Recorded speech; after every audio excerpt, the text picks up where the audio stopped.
As we explored and discussed in my last video, Activision Blizzard has been struggling these last few months. When you look to 2018 for this company, you have the reaction to Diablo Immortal, which did not go over well with their hardcore fans, which probably should have been expected. But anyway, you also have Activision's influence growing on Blizzard, which seems to be happening because Blizzard co-founder and longtime CEO Mike Morhaime stepped down. It's been reported that Morhaime really was the individual protecting Blizzard from the side of Activision, where the motto seems to be more games, cheaper budgets, and larger profits. Hello, I like money. What inspired you? Money.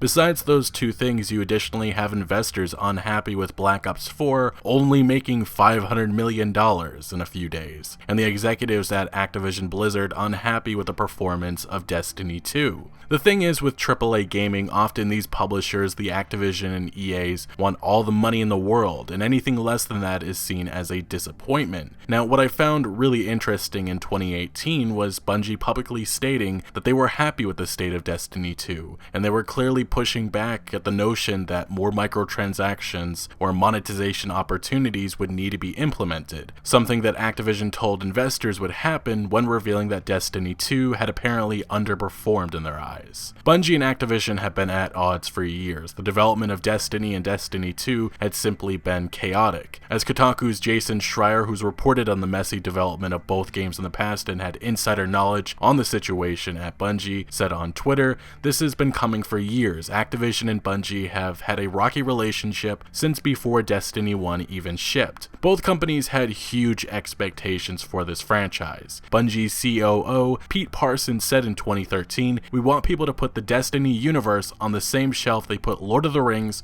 Harry Potter, or Star Wars."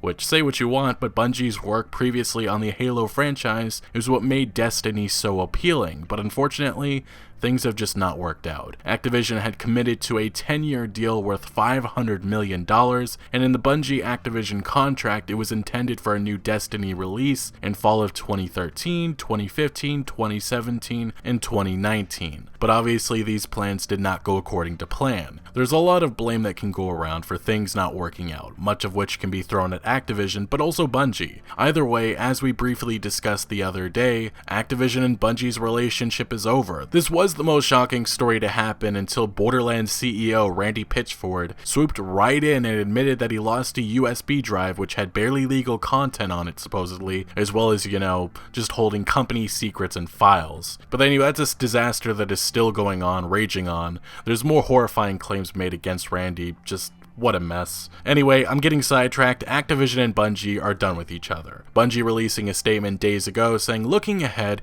we're excited to announce plans for Activision to transfer publishing rights for Destiny to Bungie. With our remarkable Destiny community, we are ready to publish on our own, while Activision will increase their focus on owned IP projects. The planned transition process is already underway in its early stages, with Bungie and Activision both committed to making sure the handoff is as seamless as possible." Now, the reaction to this news was met with overall happiness from the gaming world, because it's become apparent that Activision and Bungie clearly have different views for where the Destiny franchise should go in, Activision's likely being much more greedier. But many pundits have pointed out that this move by Activision clearly shows that they have no faith in Destiny. They likely feel that this franchise will continue to fall. Bungie's future also isn't a guaranteed success now that they are free from Activision. If you don't know, back in 2007, Bungie split from Microsoft, but in that case they were forced to leave the Halo IP behind. It's also been reported by Kotaku's Jason Schreier that when the Activision-Bungie split was announced, Bungie's staff cheered loudly. Can't overemphasize how happy they are not just to get away from Activision,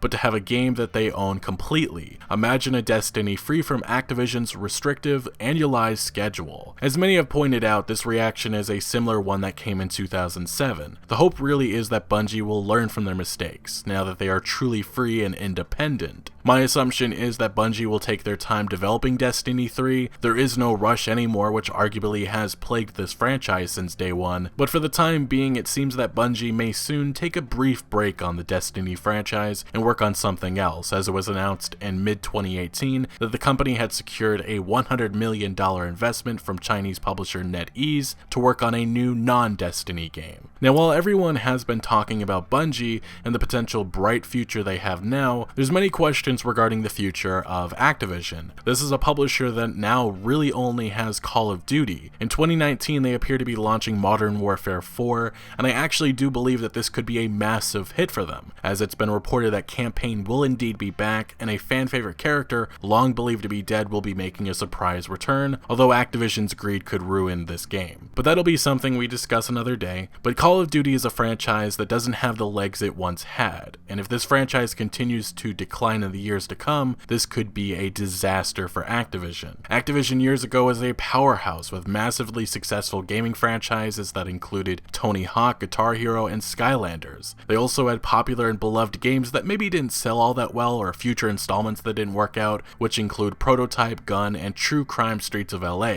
These franchises are all mostly defunct now. Activision relies moving forward on Call of Duty, Spyro, and Crash, and really it's just Call of Duty that they rely on. Pretty much Activision for a major publisher doesn't really own much IP, which is why news of Destiny no longer being in the hands of Activision has made investors simply nervous for the future. When it was announced that Bungie was splitting from Activision and had acquired Destiny from them, their stock took a major hit, plummeting by about 10%. Wall Street is not happy about this situation. Wall Street investment firms and analysts have also been quick to reveal what losing Destiny could mean for Activision Blizzard moving forward. Piper Jeffrey predicts that losing Destiny will cost Activision as much as $400 million in revenue this year and 15 cents per share in profits, and will reduce the clarity in Activision's product pipeline as well. Baird Equity Research revised its projections for Activision Blizzard's revenues in financial year 2019. The group believes that losing Destiny will cause Activision to miss out on $300 million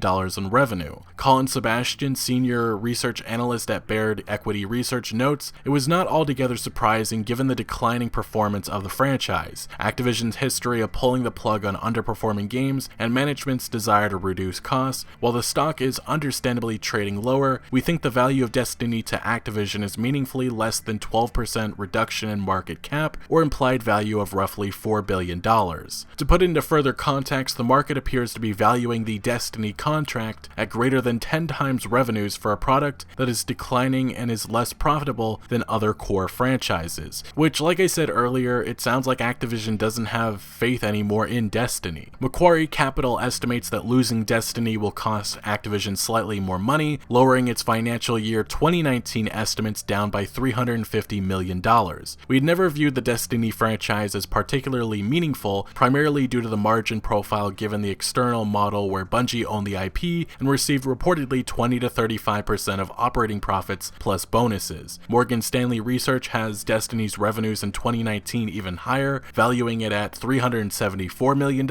Michael Pachter of Wedbush Securities saying, "This is a divorce. My guess is that Bungie wanted to take longer than 3 years to develop Destiny 3, and Activision wanted it out in 2020. So if anything, the divorce makes Destiny 3 less likely for next year. Bungie wants to get it right, and they will take as long as they need to make a great game." It's also been brought up that Activision may have fears for the future of Destiny once BioWare's Anthem launches, which certainly shares some similarities. Now, these are just analysts' reactions, which I would say they certainly are not panicking or too concerned about this news right now. But it looks like some shareholders, the people that have their money invested into Activision Blizzard, are looking for an investigation to be launched. Pomerantz law firm investigates claims on behalf of investors of Activision Blizzard Incorporated. The investigation concerns whether Activision and certain of its officers and/or directors have engaged in securities fraud or other unlawful business practices. On January 11, 2019, the company disclosed that it would be separating from its design and development partner Bungie, and that Bungie will assume full publishing rights and responsibilities for the Destiny franchise. Bungie had developed the Destiny franchise with Activision as publisher. In the first 5 days of the Destiny franchise's release, it sold $325 million at retail. Following this announcement, Activision's stock price fell sharply